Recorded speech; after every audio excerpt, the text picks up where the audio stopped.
everybody. Welcome back. So today we are talking with Sonia Gonzalez. I've recently had the pleasure of being on their podcast in their studio, where we were talking about pretty much everything to do with AI, gamification, game-based learning, all of these rich and wonderful things that we use in corporate learning to try and engage learners, to try and elicit a response, to try and change behaviors, and try and make things just a little bit more interesting. So today I have the pleasure of having Sonia join me on my podcast. Sonia, welcome. Thank you for having me. I'm sure this is going to be an amazing hour, right? Let's So see.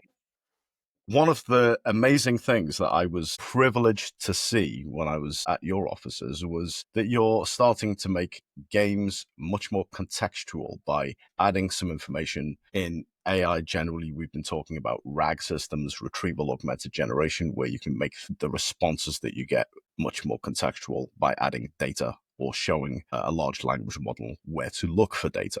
So we're moving into the space where now the platform companies like yourselves that had some kind of offering out in the market are now able to tailor that offering a lot more and make that much more relevant to learners. But this isn't really without challenges, right? So you guys have done it, suppliers are doing it, it's exciting on the supply side, but when clients are starting to think about how they implement things on their side, there may be challenges. We might want to think about what business problems we're trying to solve before we then make the case for budgets, and then we make sure that things can be implemented. So when we think about that space, let's talk a little bit about the problems and challenges that we're solving with this new kind of system that you're bringing to market. Yeah. So, you are more familiarized with this technologies than me.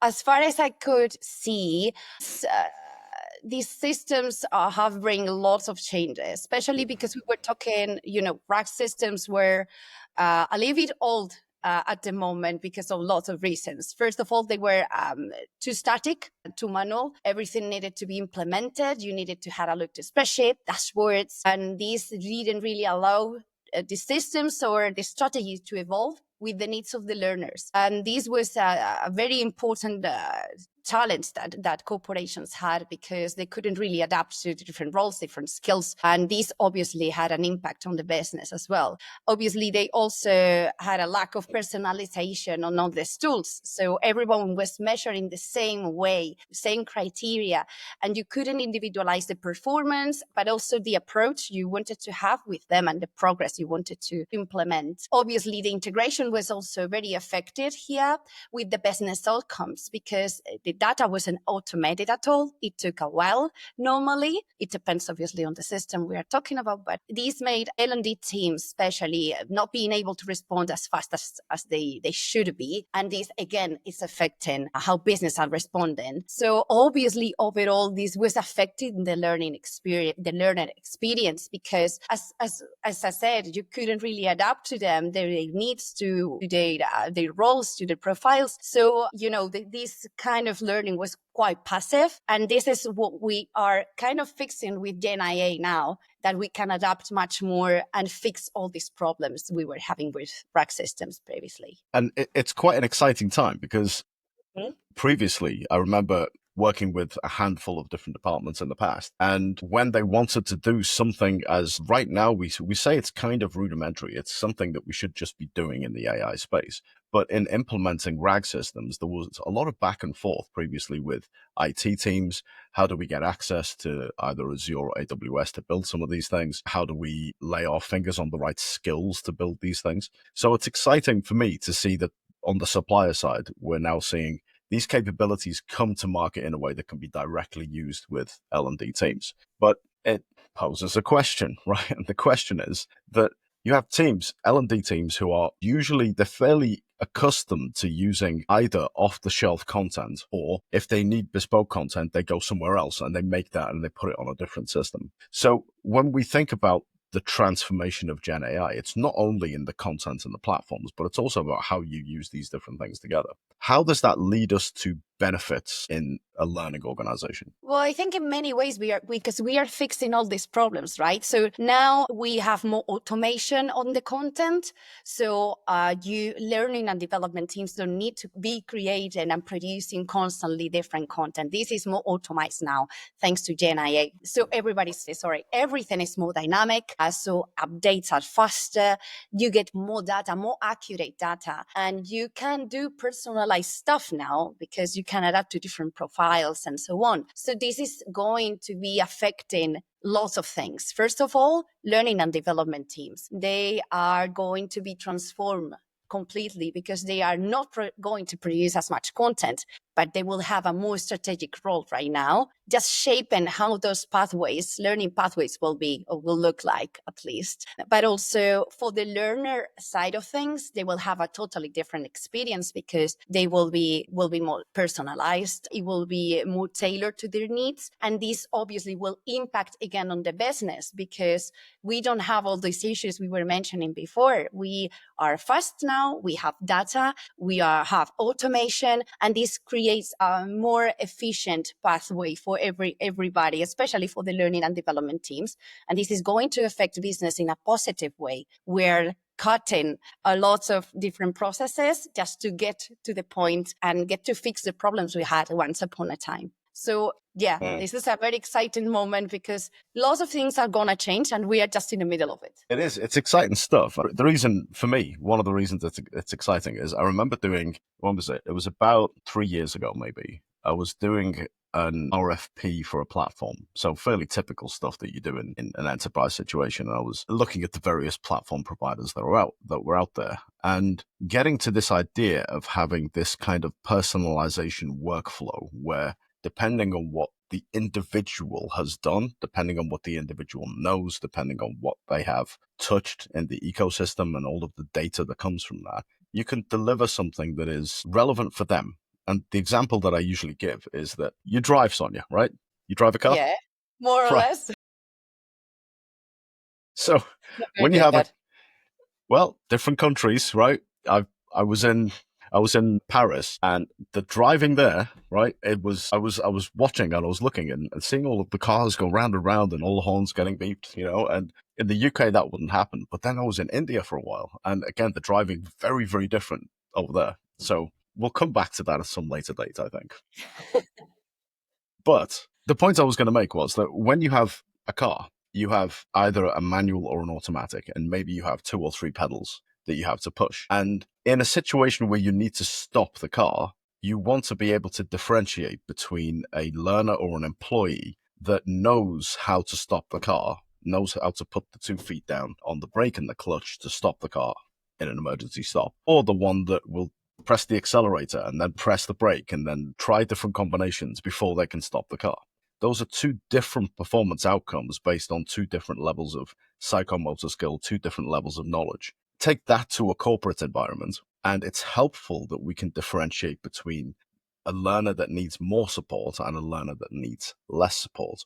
And this is really the key point around personalization. And it's exciting for me because, as I say, 2-3 years ago, I was looking at platforms, and it was, generally speaking, you couldn't do this in a platform. Maybe 1 or 2 providers were able to do this kind of thing. And now, from what you're saying and what you've been working on, it's kind of something that the market can give almost as an off-the-shelf capability, which is amazing. I think that's very exciting. It is, indeed. It is. So let's talk about those 2 things slightly differently, because one is Gen AI and all of the stuff that we say about content development and being able to make pictures of cats and show them to your friends and, this kind of thing. And then on the other side, you have this kind of RAG approach where you say, well, your company's policies, your company's procedures, your client database, your CRM can be used for sales or whatever it is that people are doing. Your technical manuals can be used by your manufacturing teams, these kinds of use cases. So what are you seeing out in the market as use cases that your clients are coming to you with? I think we are kind of in a very exploratory phase right now, because what I can tell is lots of clients are coming very curious to see what's out there, because we, as you know, we have now another tool powered by AI, and we are going to launch it very soon. But they are very curious to know what to do. I feel like they are a bit lost, and they are in the exploratory phase on, okay, what's out there and how we can implement it internally. I think they are very much in that point where they are analyzing what they have and if this is adaptable to what the market looks like it's going to go to. I feel like we are in the middle of everything, because you can tell also that there are companies that are quite advanced. They have been exploring Gen AI, RAG system, whatever emerging new technology is in. But in the other hand, there are other companies that have been focused in other strategies because of the industry or because of many different situations. And now it feels like everybody is going to the same point. They want to implement AI as much as possible, and they are asking a lot to providers like us how to do it. What do we have that can add value to what they already have? And they are doing the whole study now on, okay, how can we do this? Mainly to, as you mentioned, and as I mentioned as well, personalize this content experience as much as possible, but because of all processes being more efficient in order to, have this business impact. Because the truth is, if you don't get adapted to these new technologies and new trends, you're gonna be at the end of the queue. So nobody wants to be at the end of the queue. So I feel like we are in the middle of it. And little by little, everybody, us as a provider, adapting to it, but also big corporations are understanding how these new technologies are and how they can implement it in order to be better, faster, and more scalable overall. Yeah, I think that's important, because a lot of what I do is I help clients with understanding the market, making sure that they're selecting technologies that are appropriate to their businesses. And usually there are 2 or 3 parts to that. So one is, what's your business and what do you need to do? The second is, what's the technology that's out there and how can it help you? And then the third is the dependencies. If you implement a particular technology against a particular problem, likely there needs to be some data. You need to, if you're going to put your policies or your procedures into a particular database and then hope that AI will help you with giving learners a particular message or structuring a scenario, then you have to have the data about your policies and procedures. You need to know, where the current versions are. They're all in the same database. There's kind of a data dependency on making AI work in a business. And when you're having these conversations with clients, how mature are the data structures that they're bringing to the table when it comes to having the conversation about AI? Because it's not just about AI, it's also about good data hygiene and management. It's difficult because it's quite changing. I cannot really tell that everybody's in the same line. It will depend.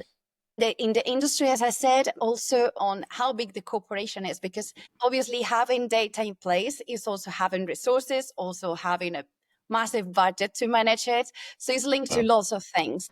I think they are analyzing, as I said, what's out there, and they are trying to prepare, because what I can tell is they still don't have the resources to manage the whole thing. We were talking before that learning and development teams are going to change because all of this implementation, and it's basically because, everything is changing a lot, and we are adapting to this change. And how to do it, nobody knows. We don't know. So we are just putting procedures and everything in place. Companies and providers, we are happy to have and develop the tools, but we also need to listen what they want. There are some companies that have more resources and they have their own tools with AI, but there are other companies that they don't have the resources and they need to rely on providers like us in order to be there. So I can tell that there's a massive mix in between, we already have it, and no, we are not yet there. And we're trying to see where we fit, to be honest. I mean, for me, I have clients who are, we have all of our data, but it's in 25 Excel sheets in different, places, all the way through to we have a formal data lake or a data warehouse and everything's in there.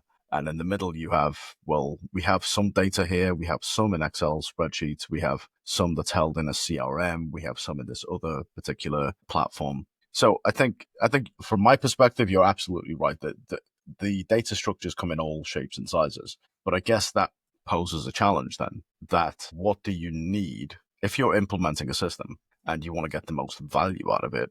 What do you need your clients to come to you with? If I can choose, I think they will need to have lots of investment in this field, because data needs to be there, but it needs to be managed by lots of people, which means, again, headcounts and people who know how to manage.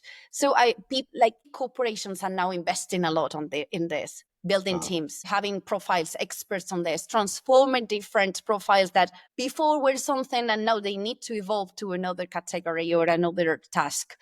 Also, data is important. Data is important, but also compliance. So how you make sure that all this data is not leaking or is fair or is right, because this could completely change the whole thing. So if the information is not kept safe, but it's also not reliable, this opens a big topic. Yeah, it's a big conversation.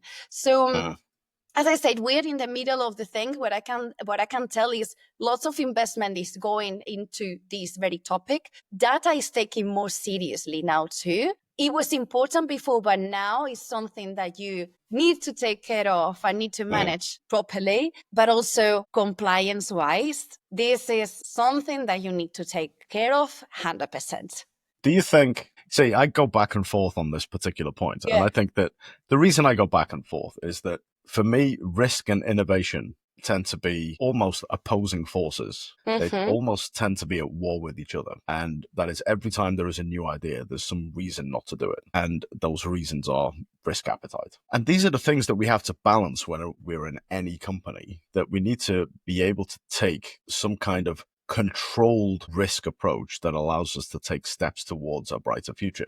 And how do you view these kinds of things? Because you're in the EU, so you have all of the EU regulatory frameworks, and your clients most likely do as well. Some countries implement these more strictly. Germany, for example, some countries implement these things less strictly. Let's go with the US as an example. So there's a balance, and every country has their own frameworks that they work with. And you're in Spain. So for you, there's probably a balance between those things. But when your clients come to the table, where are they on the risk and innovation spectrum? Every client will be different, of course, but how do they have that conversation with you? It will depend a lot on the profile and the kind of person you're talking to. There is always some reluctance on innovating or taking risks. But I feel like big corporations know that they need to implement all of this. And this is putting them in a position that is a little bit uncomfortable for them because they need to take a risk, because we are exploring an area that is not been explored before. And that's why they are analyzing all of this little by little. I feel like still this work in progress. I can tell that in Europe, there are some more concerns. It's because also the UA, it's regulating quite a lot. Different countries are, and we are always, as you said, US is much more flexible. I also work with America.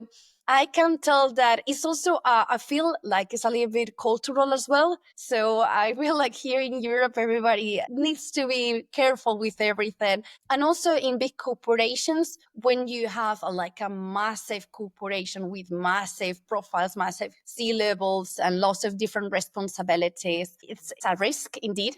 And somebody has to take that risk. I feel like it's moving very slowly. I feel like in Europe, we are definitely going there, but it's going to be slower than maybe in the US. I feel like in the US, people are more risky and they take risk more easily than we do. But I feel like I cannot really tell yet. I feel like we need to wait a little bit to see how things are going there. But now what I can tell you is I have lots of clients who are going to implement the tool that we implemented with AI. They're quite excited. And also this is coming from the feedback of all the employees, all surveys, all the engagement and completion rates they are analyzing. This is necessary because people is using it in their houses, in their life. So they want to have these tools in the professional environment as well. So we are getting there, but very, very slowly. This is all I can tell by now.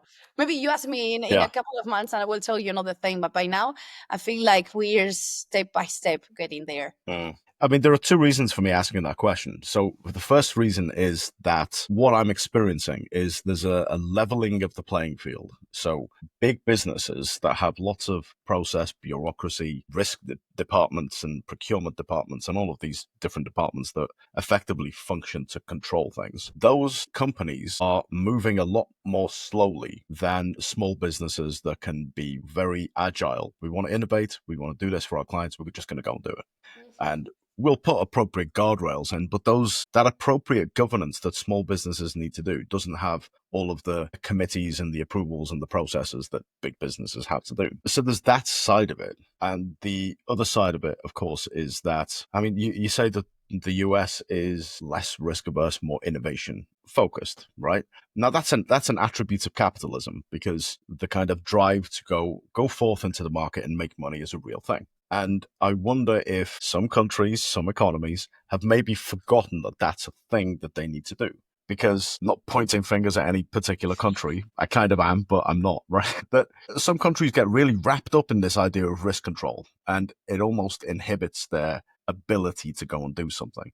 So you have this kind of size of organization, size of country kind of dynamic in there, and you have the focus on competitive advantage, I think, which are, these two things are not quite the same. But yeah, we Yeah. can't No, say things it is about that. difficult. That's why I also mentioned that I think it's a cultural thing, because obviously bureaucracy is everywhere with corporations, but also how a culture is used to be implementing tools, being fast, or Mm. that also affects how fast we are going to go in this whole journey. It's going Yeah. to be, let's see how I'm very excited to see it. I mean, the things that have happened in the last couple of weeks are with out there in the market. So Google's agent space, for example, allowing agents to talk to each other, and couple that with the whole multi-agent stuff that Microsoft are doing, and the model evolutions that are coming from DeepSeek, OpenAI, Alibaba's model as well. All of these things are building and building and building, and they're creating this environment where at some point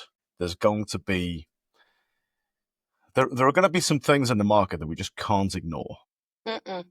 That's going to be super interesting. Yeah, let's see. Oh my God. I'm trying to avoid relying everything on the AI, but it's almost impossible now. Yeah, it is. It's certainly in work. You know, outside. I'll tell you a story. Right, today for the first time in a long time, I go to the gym and I cook my food and I do all of these things. Today, for the first time in quite a long time, I had my phone, I had my headphones, I was catching up on my news feed, and I went to the park and I just had a walk out, amongst the trees while I was listening to my news feed. And I thought, that's quite a nice thing. I might go and do that more regularly. There was not necessarily was there any AI involved in this whole thing. It was just a disconnection between me, my laptop. I wasn't looking at a screen. I was just looking around.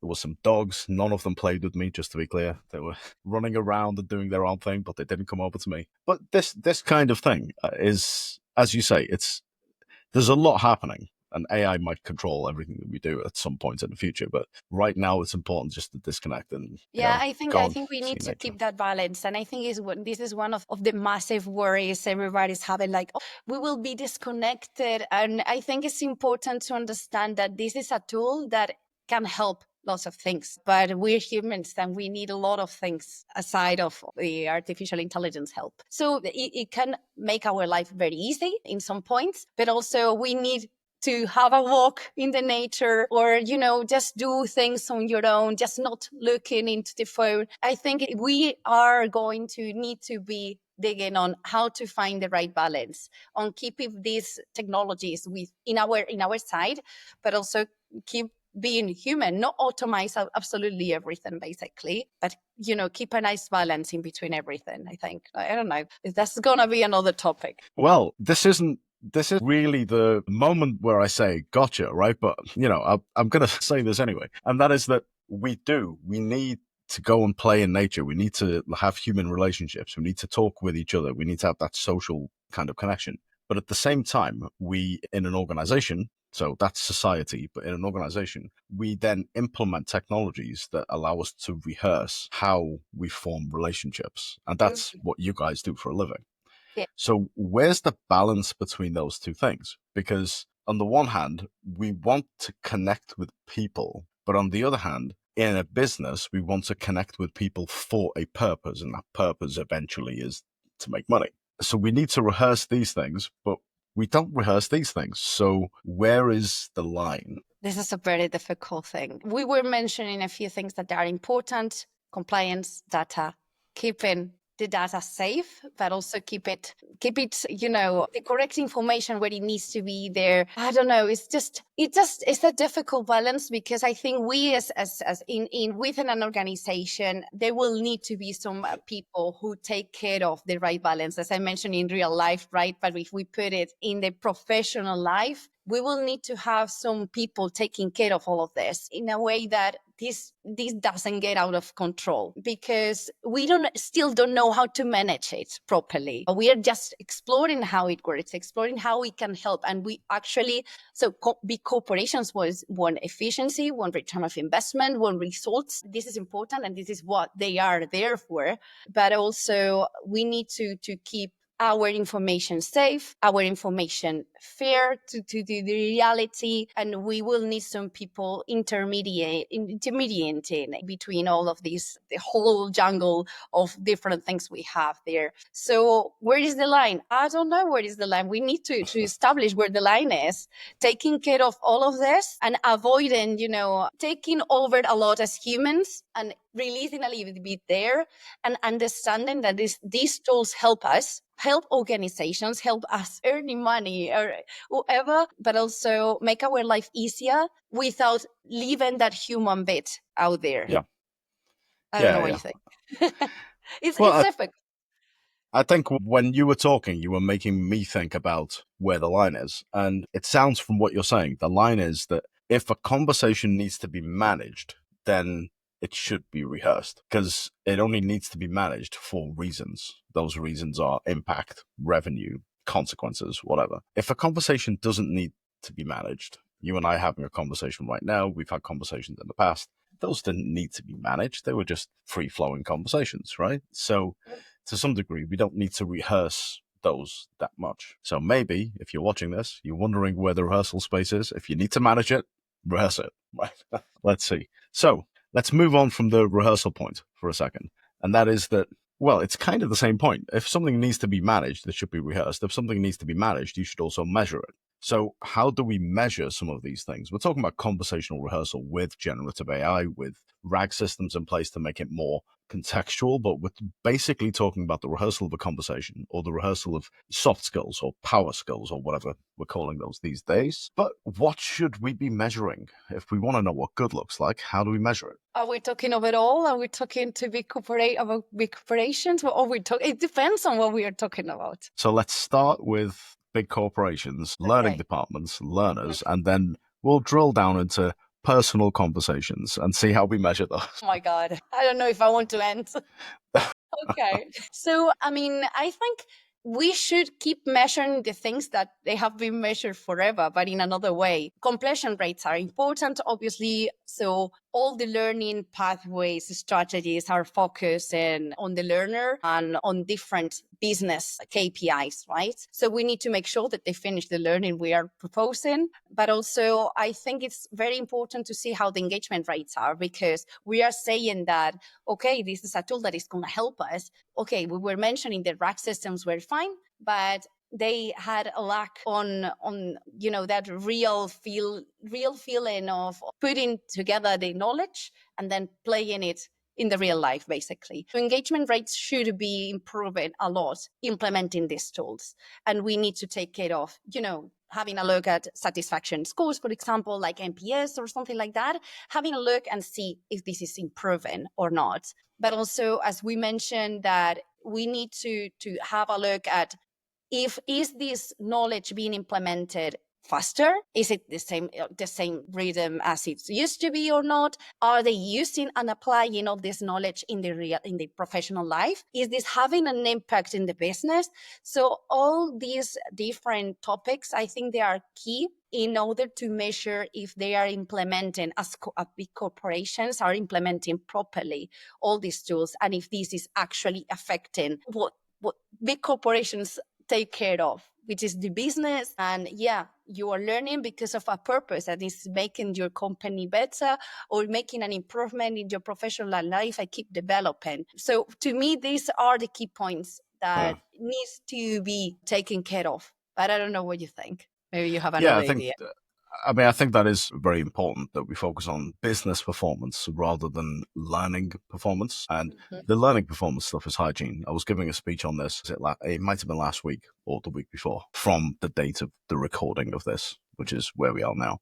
But it was around all the different types of data that you can collect and how some of them are less or more relevant to the business and the business outcomes. And some of them are more or less relevant to how you measure your learning department or how you measure the spend of your learning budgets, which are very different things to thinking about business performance. But let's dive deeper. So we have the corporate and we have the corporate measurement of what a good conversation is. And when I started this, I playfully said, but what about personal conversations? Do you think we can measure personal conversations? That will be very interesting. I don't know. I think it to some extent we do, because internally you have your own, I don't know, criteria. Maybe we do have it internally. Mine is not the same as yours. Can we do it externally? Come on, I don't know.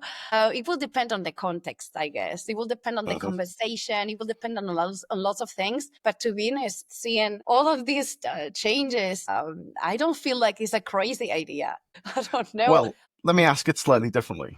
Oh God. You and I have met in person. Yeah. We've had a real conversation. We've also met online and we've had like this. We've had sort of conversations like this. And both of us separately have met a lot of other people and had a lot of other conversations with other people, real life and online as well. Whenever you have that conversation, to me, we do measure these things. We measure them organically. We measure them automatically as part of being a human being. Mhm. That we get feedback from each other. We can tell where the person is looking. We can tell whether they're listening. We can tell whether they're looking away. We can tell what their body language is, whether they're receptive to a particular idea, whether they're not, whether they're encouraging of a particular idea. I can see that you're nodding right now. So I'm getting feedback. I'm getting a measurement signal from you based on what I'm saying and how you're listening to what I'm saying, and then what you think about that. So all of these things, we could break them down, but all of these things are basically data. Mhm. And if they're basically data, then all we kind of need to do is there are two things. Do we measure? Yes, I think we do. The other thing is, can we measure them with a machine? It's a very different question, right? But I think we need to train a machine to do it if we're going to be able to measure it. But I think we gather this kind of data just naturally when we're looking at Mhm. each other, when we're talking to our fellow human being. I think we do gather feedback data. What do you Of think? course, of course. I was thinking in a more physical thing, but of course, I think that's how you make friends. That's how you make business. Is essential. So if we're talking about professional relationships, you don't keep talking to people that you don't feel is going to be at the point, or with the amount of knowledge or expertise you're expecting from that person. But it's exactly the same in real life, in the personal life. You will want friends in your life that make you happy or care about you, and it's exactly the same. We do have something inside us measuring all of that. Will we, measuring this with data and tools and AI? I don't know. I don't know. For what? That's the question. For what? Well, for what is always a good question. Have you seen? I'm gonna already know that the answer is no, but have you seen?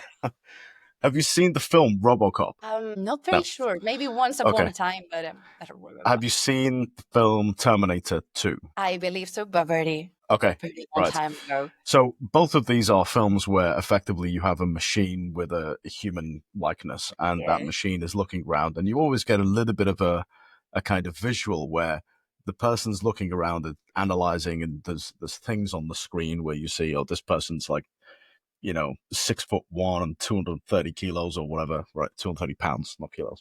So you get these kind of things that are happening around the machine as the machine walks through the plot or walks through the that particular scene in a film. So there potentially are use cases out there where you might want a machine to observe the natural environment and then feedback some data. And you can already see this happening to some degree in marketing, where I think it might have been in China, where they were using things like facial recognition to give personalized adverts within a supermarket. So I can see that there are kind of use cases emerging in the market. But if we take it even, I said I was going to talk about personal relationships. I don't mean like really personal relationships, but even when you go about your daily life, when I was either in Madrid or Italy, one of these places where I haven't really been before. And I was having an interaction with somebody at a coffee shop. So I was ordering a coffee, and that person was talking to me, and in their language, I wasn't great at their language. They weren't great at my language, but we were making it happen, right? We were having that transactional kind of conversation. But there was also a little bit of interest, in the other person to say, well, maybe I've ordered a coffee. Do I also want a cake or something else? Right. So we have the potential for a conversation to go in multiple different ways. And depending on how we measure it, we want to know more or less how interested that person is using things like body language and all of this. So I can see, even on a personal level, there are probably use cases which, if we had some kind of ability to measure things a little bit more accurately, things might be a little bit more easy. Yeah, but I think this opened another conversation, and it's like we're losing that human bit, that human touch. Because why do you need to know if a person likes something rather than another thing? And this reminds me to a Black Mirror episode. Like, there was actually one, and everybody was giving marks to people depending on how they think or if they Mhm. really liked a profile model. And Yeah. it was about I don't know, I think it was a woman, and she was I don't know if you saw this episode, but she was losing points because of a very silly thing, and her life completely was transformed because she was losing her status. And it's Mhm. a scary thinking that this could happen, but it feels like that's why I think it's very important to keep this evolution under control in terms of data and in terms of compliance. Mm. Because if not, you don't really know what the limit is going to be. And it has to have some limits to keep some ethical, context here. Otherwise, I think Yeah. it could be because not everybody is okay using certain skills, and I think it has a massive risk to lose the human bit and all become to that film of Her. I don't know if you watched this one too. I've seen that. Um, Yeah. it has very positive incomes, and I think here that we are building the whole thing, we need to be careful on how we build it and what we want to take from these technologies in order to make our life better, no worse, Yeah. basically, I believe. And that's a very good segue into the last kinds of questions. So we talked about systems, we talked about game-based learning, we talked about challenges and problems and opportunities and all of these things. Risks we talked about as well. But all of this leads us to an idea, and the idea is the dream of the future, the utopia that we want to see versus the dystopia that we don't want to see. So we have in that utopia, dystopia, we have this potential future, emerging trends that lead us somewhere. And you've touched very nicely on, the use of the human. Where is the line when we think about what the machine can do and what the human can do? What should we be doing in terms of implementation? So things like ethics also play a part in this, and you've outlined that very nicely. But when we bring this back to corporate learning and learning experiences and self-actualization of the workforce versus compliance and all of these tricky things that we need to think about with learning departments. I've just thought of something else, but this is a tricky discussion with learning departments because on the one hand you've got this idea of compliance. You will obey. You will do this thing. You'll sign on the line and sign your life away. And on the other hand, the next day the learning department goes out into the population and says, you know what, everybody, we want you to be the best that you can be. We want you to fly high and touch the sky, and here's a cuddle, and let's make sure that everybody feels great. And going back and forth between those two things is a little good cop, bad cop, right? It seems a little bit tricky, and the line that learning departments have to tread is therefore difficult. But anyway, that's an aside, right? But the trend that we see in AI powered learning experiences and how that affects or impacts what the future of learning departments might be, Where do you think we're going to be going? It's very difficult to say because, as we were saying, lots of changes. We're in the middle of everything, right? In one hand, as mentioned before, learning and development teams are completely going to change. They will be more controlling in a strategic way. They will be very data literate as well in order to make sure that they are aligned to the business objectives. So they won't be as creators as they are now, more or less. They will be more focused on the strategic side of things because all of this is being automated already. I think things are moving to a more personalization for absolutely everything. And I'm talking as learning and development professionals having a platform that helps in terms of different profiles, different skills, everything very tailored and tidy, but also on the part of the learner.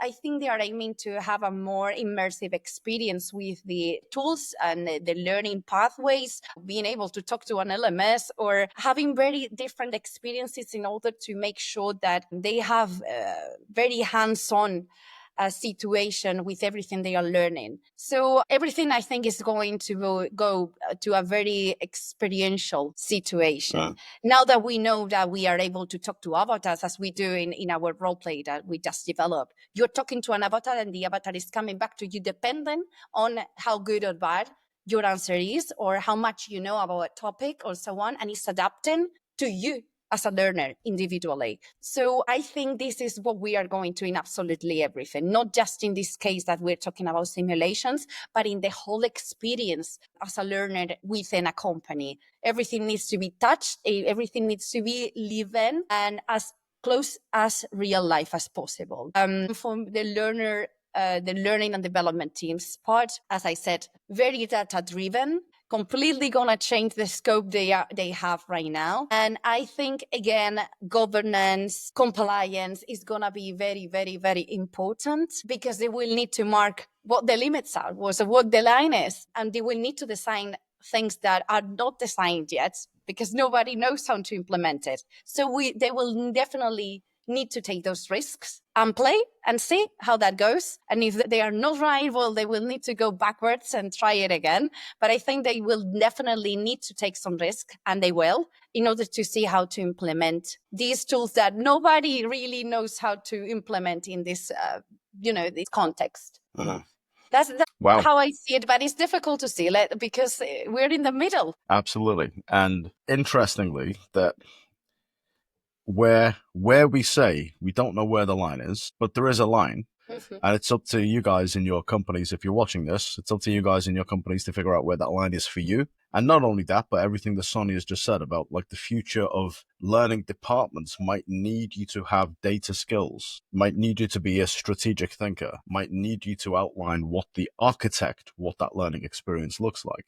Do you have those skills today? And if you don't have those skills, how will you get them? So all of these are questions that you need to go and think about if you're watching this. Hopefully some of those questions have been sparked in your mind and you'll go away and think about those. If you are interested in how game-based learning and how AI-driven learning is able to happen in your organizations with the platform that Game Strategies has, then contact Sonia. The details will be in the comments below. If you're interested in strategic implementation of AI or weird and wonderful things that the tech can do, let me know. Contact me. Don't forget to like and subscribe. And if you're following this on Spotify, follow the channel. Other than that, it only remains for me to thank Sonia. Thank you, Sonia, for being part of this hour with me today. Oh, thank you, Ash. It's been a great time. Thank you so much for inviting me. Thank you, everybody. See you next time.